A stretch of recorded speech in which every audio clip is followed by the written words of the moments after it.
সকাল বন্ধুরা, চলে এলাম আর একটা নতুন রেসিপি নিয়ে। আজকের রেসিপি কিন্তু দারুণ মজাদার। বিট গাজর মটরশুঁটি দিয়ে একটা তরকারি বানাবো। এই তরকারি কিন্তু আর আমাদের শরীরের জন্য খুবই উপকারী আর খুব সুন্দর করে বানাবো, যেটা তোমাদের সবার খুব ভালো লাগবে। তাই চলো ভিডিওটা শুরু করা যাক।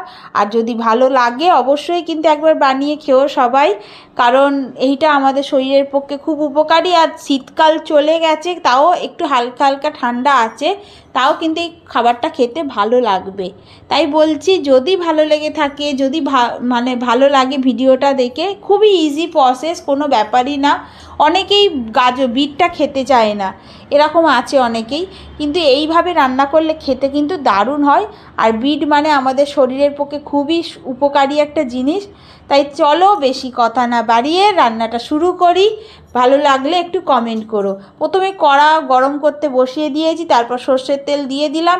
এর মধ্যে ফোড়নে দিচ্ছি কালা জিরে, তার মধ্যে দিচ্ছি আদা বাটা, আদা মানে গ্রেট করে দিয়েছি, তার মধ্যে তেজপাতা শুকনো লঙ্কা দিয়ে দিলাম। এরপর ভালো করে একটু ভাজবো, যাতে কাঁচা গন্ধটা বেরিয়ে যায় আর ফোড়নটাও ভালো করে ভাজা হয়।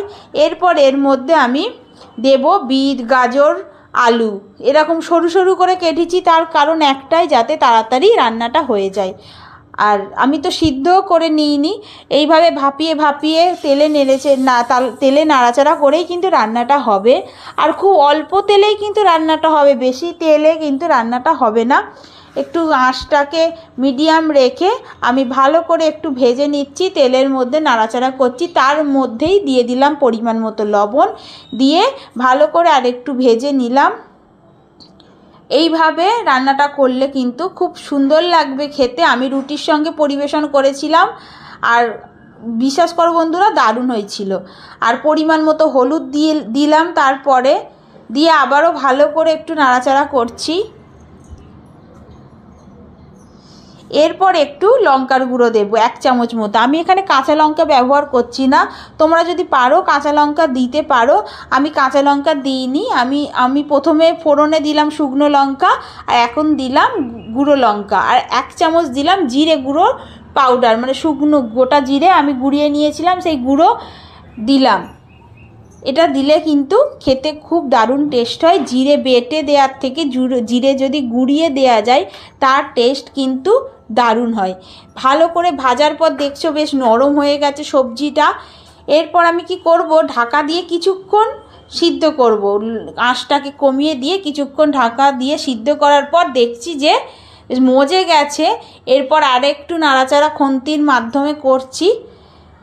যেইভাবে আমরা আলু ভাজি সরু সরু করে অল্প তেলে, সেইভাবেই কিন্তু রান্নাটা করছি। এরপর আমি মটরশুঁটি দিতে, যেহেতু আগে দেয়া হয়নি, এখনই দিলাম। মটরশুঁটিটা ভালো করে আগে ধুয়ে নিয়েছি, তারপরে দিলাম। মটরশুঁটি ডাঁটা রান্নায় কিন্তু পরে দিলে ভালো, না হলে গলে যাবে, দেখাই যাবে না মটরশুঁটি দিয়েছি রান্নার মধ্যে।